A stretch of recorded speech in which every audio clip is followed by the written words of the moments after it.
Kami dari kelompok 2 yang beranggotakan Fahria Rusali, Humairoh, Anissa Melianti, Najwa Eka Putri, Elva Wahyuningsi, Mas Lima, Maulida, Elin Renata. Terima kasih.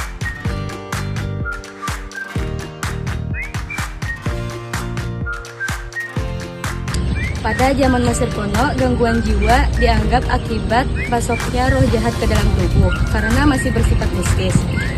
Pengobatannya ekstrim seperti melebangi tengkorak, membakar tubuh, memukul, dan merendam pasien dengan air dingin agar roh jahatnya keluar. Nah, pada zaman Mesir kuno, orang yang terkena gangguan jiwa diperlakukan sangat tidak manusiawi karena belum ada pemahaman tentang kesehatan jiwa.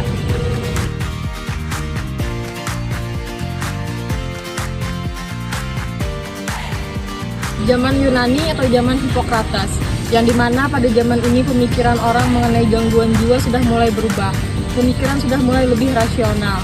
Dan pada zaman ini itu ditemukan menurut Hippocrates sendiri atau biasa disebut dengan bapak kedokteran, beliau menyebutkan bahwa gangguan jiwa ini bukan disebabkan oleh gangguan roh jahat, mengenai dikarenakan adanya perubahan 4 cairan, yaitu karena ada perubahan dari darah, dari empedu hitam, dari empedu kuning, dan juga dari dahak. Nah, yang dimana ketika ada 4-nya perubahan cairan tersebut, maka bisa menyebabkan gangguan jiwa.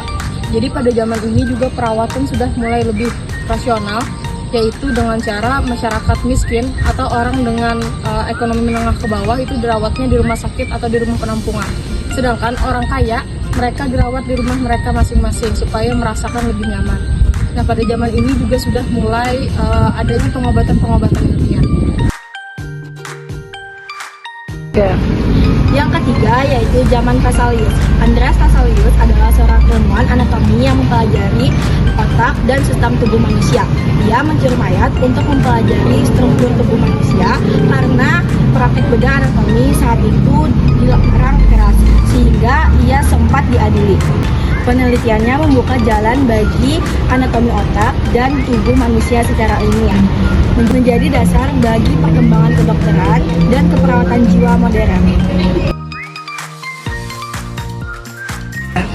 Revolusi Prancis I. Di Prancis ada momen besar yang dipelopori oleh Philippe Pinel.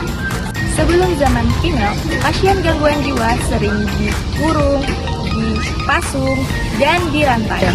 Pada saat Pinel memimpin rumah sakit di Setre, dia melakukan hal yang sangat berani dengan cara melepaskan rantai pada pasien gangguan jiwa dan memperlakukan pasien itu dengan sangat sopan, manusiawi, dan penuh empati. Tindakan Pinel ini dianggap sebagai revolusi di dunia keperawatan jiwa yang bertujuan tidak lagi menyiksa, melainkan merawat pasien dengan penuh kasih sayang dan penuh empati.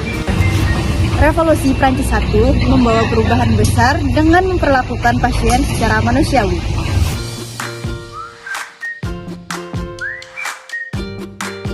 Revolusi kesehatan jiwa 2 memasuki era ini, gangguan jiwa diklasifikasikan berdasarkan gejala dan penyebab. Tokoh yang berperan yaitu Emil Kraepelin. Beliau menyusun penyakit jiwa berdasarkan klasifikasi DSM dan ICD di masa modern. Di era ini, gangguan jiwa menjadi lebih terdiagnosis dan terarah. Revolusi Kesehatan Jiwa 2 memperkenalkan pendekatan medis modern dan klasifikasi penyakit jiwa.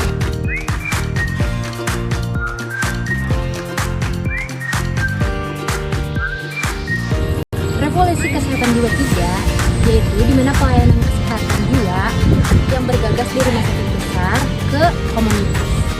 Pasien dibantu kembali ke masyarakat melalui rehabilitasi, edukasi, dan pendidikan. Melalui CMHC yang digagas oleh Presiden Kennedy, fokus utamanya adalah integrasi sosial dan pendampingan agar pasien tidak tinggal selamanya di rumah sakit. Revolusi Kesehatan Jiwa 3 mengubah pelayanan berbasis komunitas agar pasien dapat kembali berfungsi di masyarakat.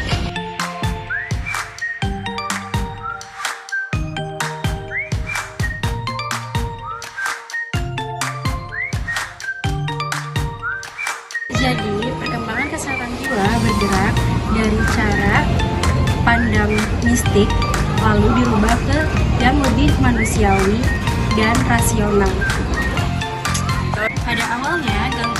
jiwa itu dianggap sebagai gangguan dari roh jahat, sehingga perawatannya itu dilakukan dengan cara yang kasar dan juga tidak manusiawi. Masuk ke zaman Yunani dan Vesalius, pemahaman mulai berubah menjadi lebih rasional dan ilmiah.